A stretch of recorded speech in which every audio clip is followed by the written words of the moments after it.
Sponsored by City Express Money Transfer. Supported by Apex Development Bank, Reliable Development Bank. Powered by Luke Oil Lubricants.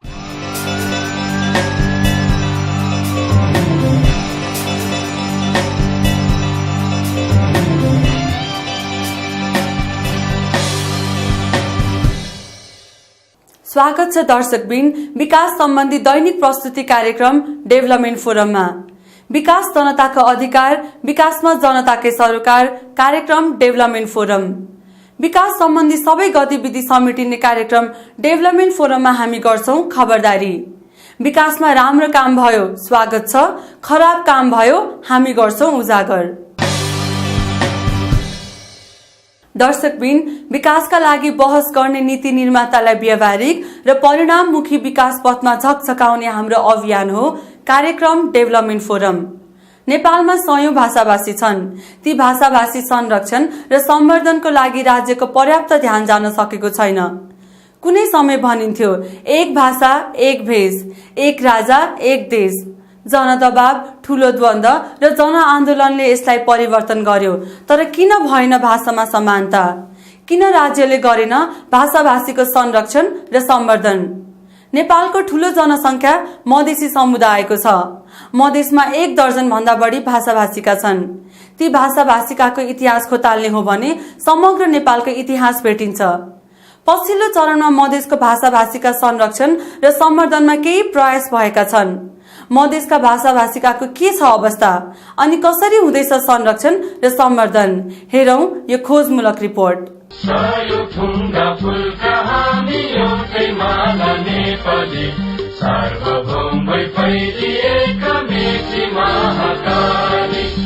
राष्ट्रिय गीतले भने जस्तै सयौं थुङ्गाका नेपाली हौं हामी अनि सार्वभौम भएर मेची महाकालीमा फैलिएका छौं। नेपालमा 100 भन्दा बढी भाषा भाषीका छन्। राज्यले सबै भाषा भाषीका माथि एकै प्रकारको व्यवहार नगरे पनि शताब्दीौंदेखि प्रचलनमा रहेका भाषा भाषिकाको प्रयोग भइरहेको छ। जनजनले बोलिरहेका छन्।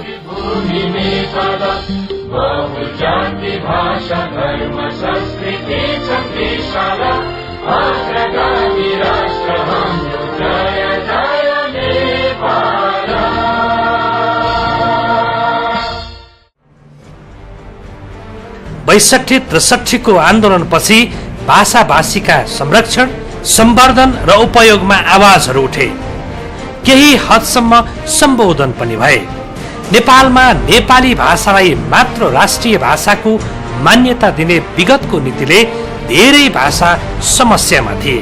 तर पछिल्लो चरणमा सबै भाषाले राष्ट्रिय मान्यता पाएका छन्, राष्ट्रिय भाषा भएका छन्। वास्तवमा भाषा भाषिकामा मधेस धनी छ। भाषामा धनी भएपछि साहित्य, संस्कृति र सभ्यतामा धनी हुने भइहाल्यो। मधेसमा 1 दर्जन भन्दा बढी भाषा भाषिका छन्। त्यस मध्ये पनि धेरै बोलिने भाषा हो मैथिली, भोजपुरी, अवध र थारू।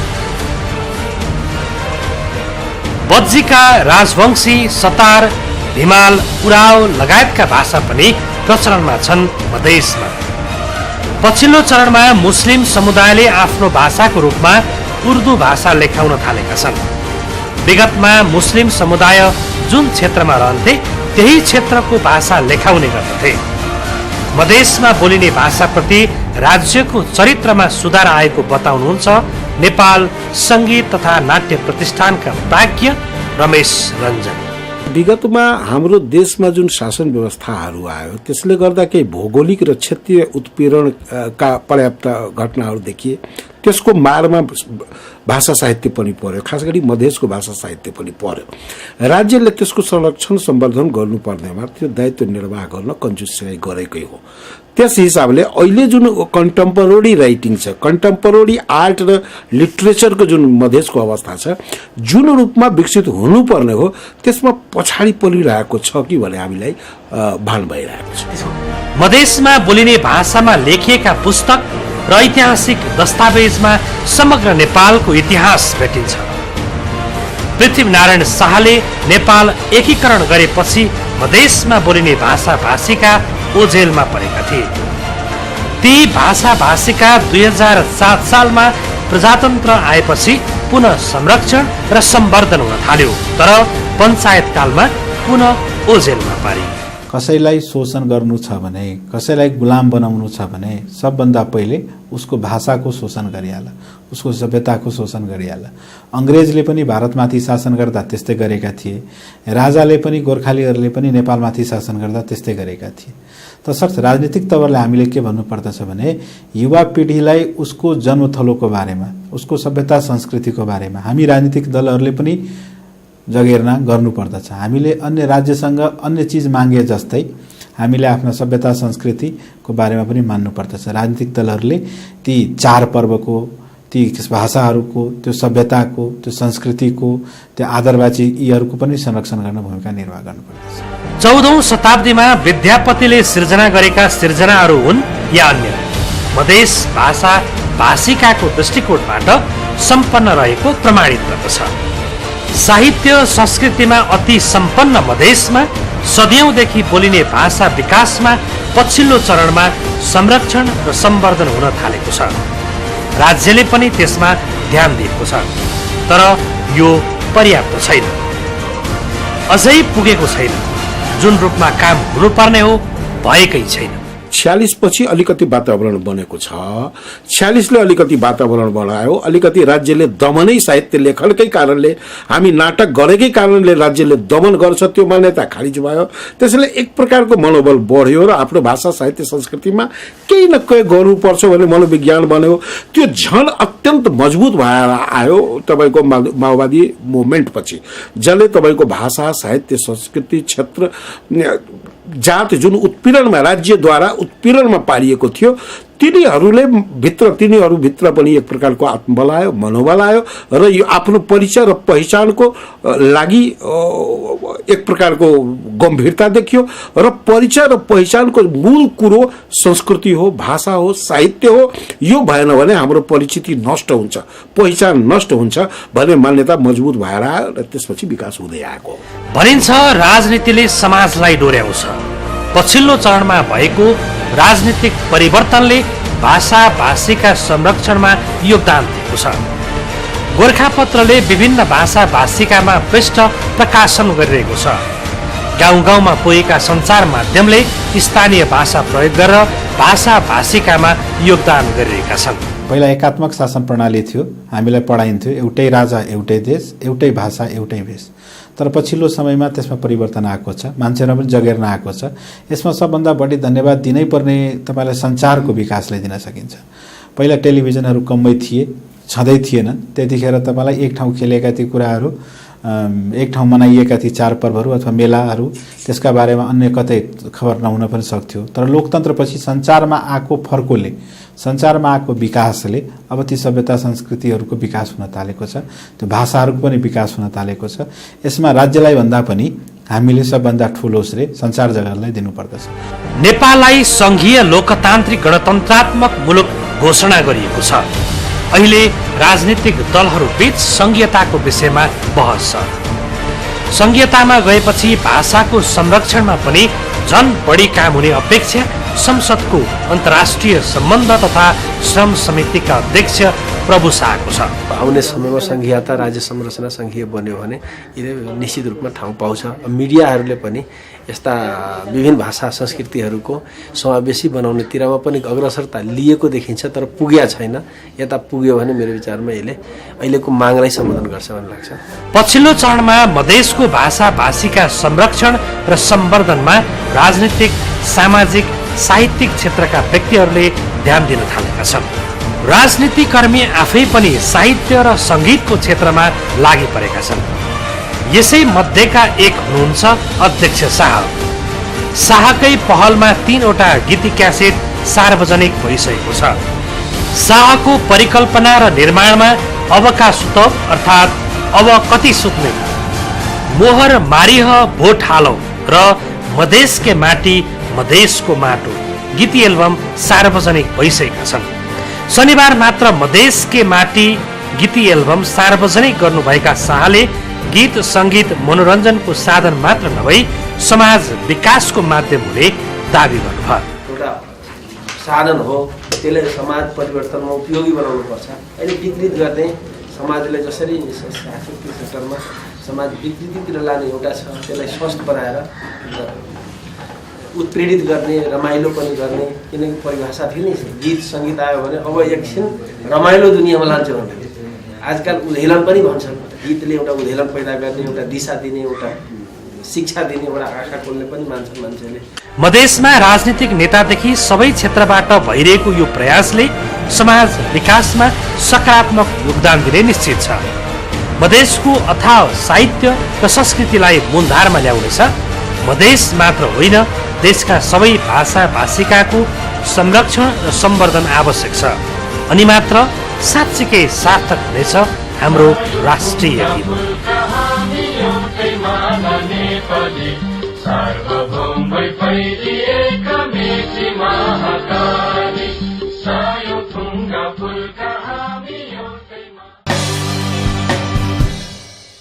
नेपालमा बोलिने सबै भाषाको संरक्षण र सम्वर्धन गर्न सकेमा मात्र निर्माण हुन्छ समानतामूलक समाज, अनि हुन्छ समानता।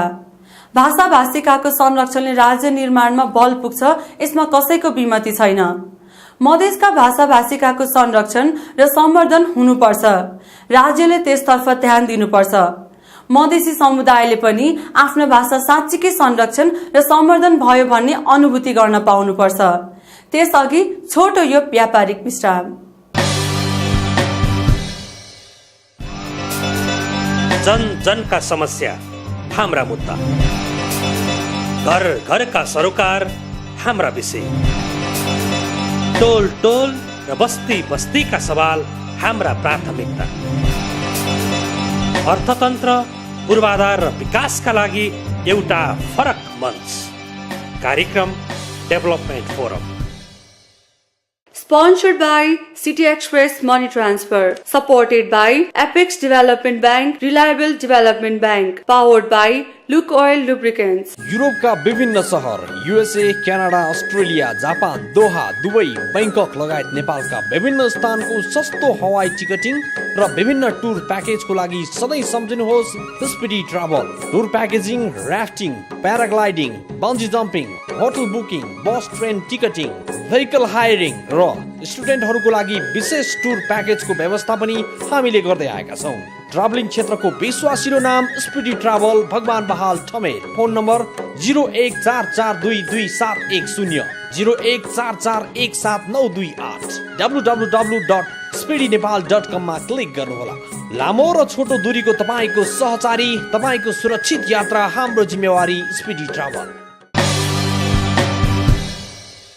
दर्शकबिन, तपाईँ हेर्दै हुनुहुन्छ कार्यक्रम डेभलपमेन्ट फोरम, अनि हामी चर्चा गर्दै थियौं मधेसका भाषा भाषिकाको संरक्षण र सम्वर्धन बारे। दर्शकबिन, काठमाडौँ उपत्यकामा जता हेर्यो त्यतै जाम र धुलै धुलो। तपाईँ घरबाट निस्केदेखि घर नपुगिन्जेलसम्म यी समस्याको सामना गर्न बाध्य हुनुहुन्छ। पछिल्लो चरणमा निर्माणाधीन सडकले पनि समस्या सृजना गरिरहेको छ। तर खुसीको कुरा, कम्तीमा सडक त बन्दैछ। समय लाग्ला, तर बन्ने निश्चित छ। अहिले कोटेश्वरदेखि कलङ्कीसम्मको रिङ रोड विस्तार हुँदैछ। त्यो सडक कसले बनाउँदैछ, कहिलेसम्म काम हुन्छ, अहिले के भइरहेको छ, हेरौं यो रिपोर्ट।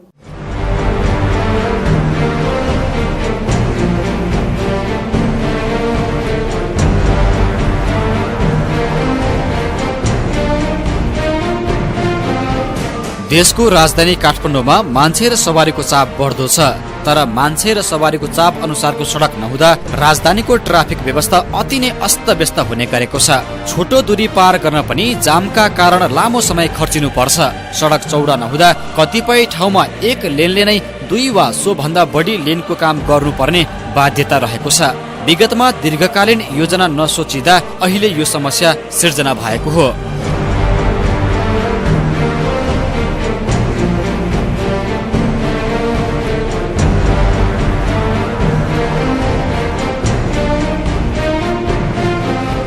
यद्यपि राजधानीवासीले सडकको यो दुरावस्थाबाट बिस्तारै बिस्तारै मुक्ति पाउँदैछन्, तर अहिले भने निर्माणाधीन सडकको कारण जता हेर्यो त्यतै समस्या छ।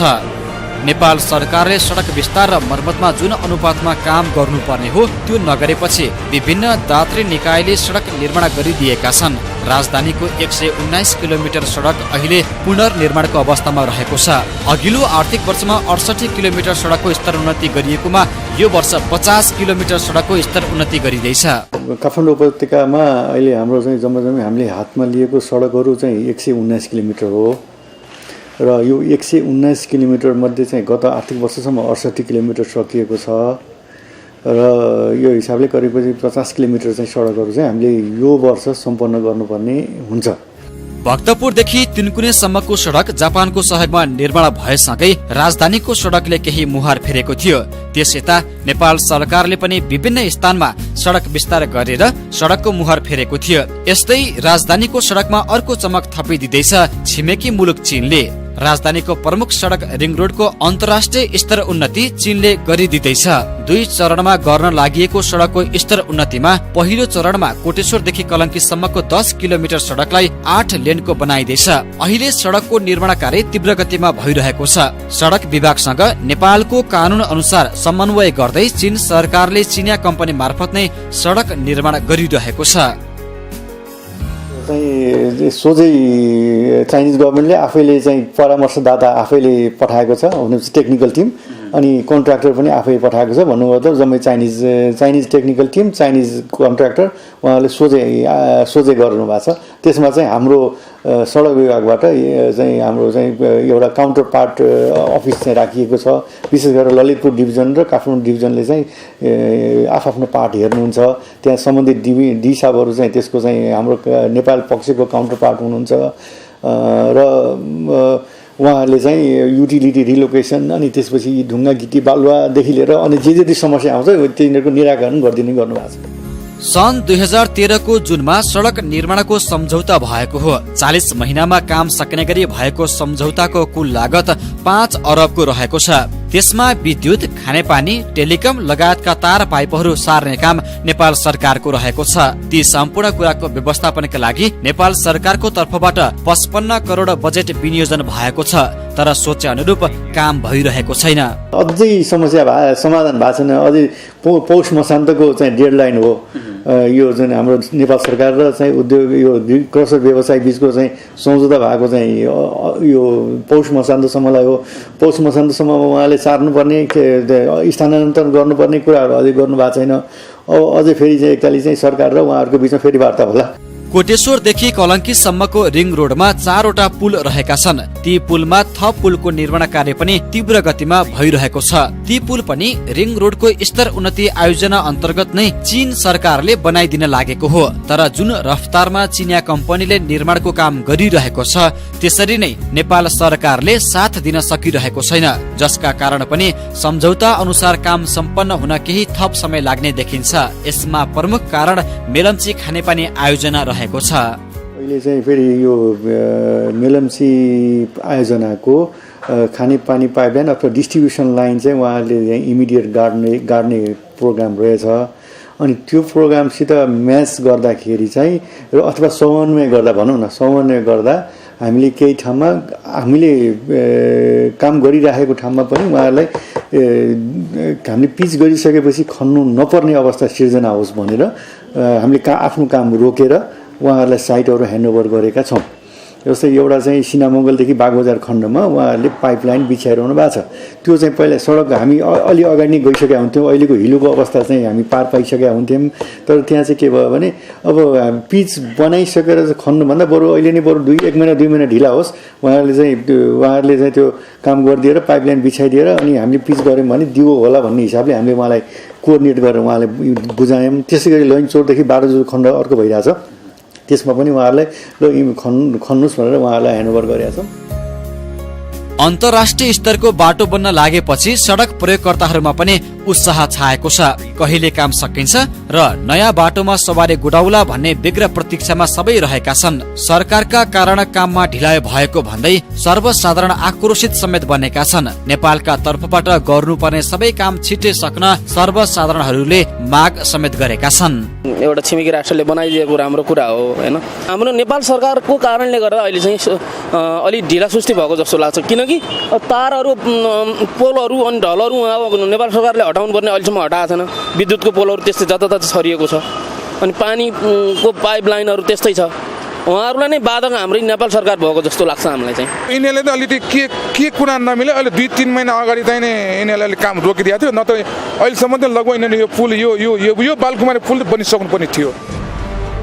नेपालमा राजनैतिक अवस्था स्थिर नहुँदा देशको विकास निर्माणले गति लिन नसकेको यथार्थ हो। आफ्नै बलबुताले पनि विकास गर्न नसक्ने अनि विदेशीले गर्दिन लागेको विकासमा पनि सहयोगी बन्न नसक्दा यस्ता धेरै विकास निर्माणका कार्यले समयमै सार्थकता पाउन सकिरहेका छैनन्। रिङ रोडको यो स्तर उन्नतिको काम सक्न अब 2 वर्ष बाँकी छ, तर काम भने धेरै नै बाँकी छ। त्यसैले नेपाल सरकारले आफ्नो तर्फबाट गर्नुपर्ने सबै काम तत्कालै गर्नु अति आवश्यक छ। त्यसो भएमा मात्र विस्तारित सडकमा यात्रा गर्ने यात्रुको चाहना पूरा हुनेछ।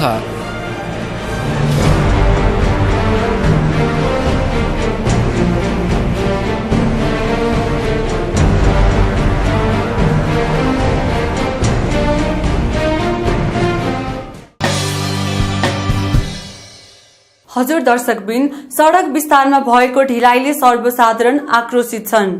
सडक निर्धारित समयमै सम्पन्न हुनुपर्छ। जनतालाई कुनै पनि बहानामा भएको ढिलाइ स्वीकार्य छैन। सडक चाँडो विस्तार होस्, चाँडो खुला सडकमा सरर हिँड्न पाऊँ हामी सबैको चाहना हो। चीन सरकारको सहयोगलाई सहयोग पुग्ने गरी सम्बन्धित निकायले पनि काम गर्नै पर्छ।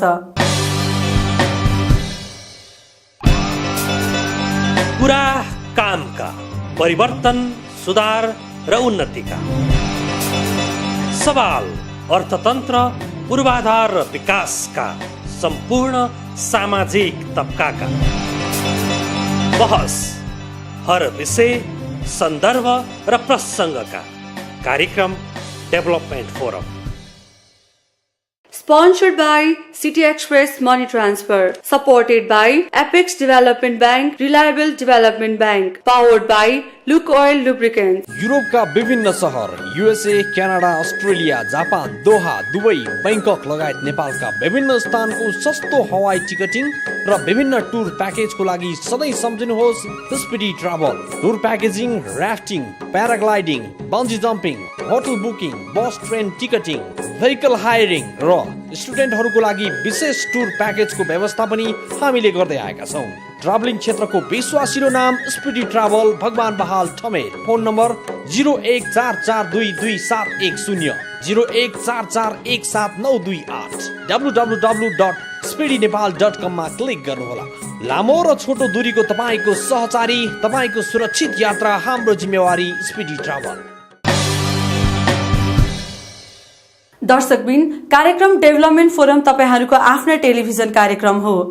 तपाईका विचार, भावना, सूचना समेटिने यो कार्यक्रममा हामी तपाईहरूको प्रत्यक्ष सहभागिताका लागि विशेष अनुरोध गर्दछौं।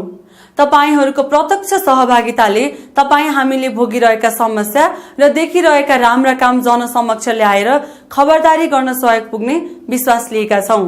जनजनको जीवनमा प्रत्यक्ष असर पार्ने साना ठूला, नयाँ पुराना, राम्रा नराम्रा सबै विकास गतिविधिहरूको सूचना सहित तपाई सधैँ जोडिरहनुहुनेछ कार्यक्रम डेभलपमेन्ट फोरममा। आजको लागि कार्यक्रमको बिट मार्ने समय भइसकेको छ। हामीलाई सम्पर्क गर्न नभुल्नुहोला। भोलि नयाँ प्रस्तुतिका साथ उपस्थित हुने नै छौं। नमस्ते।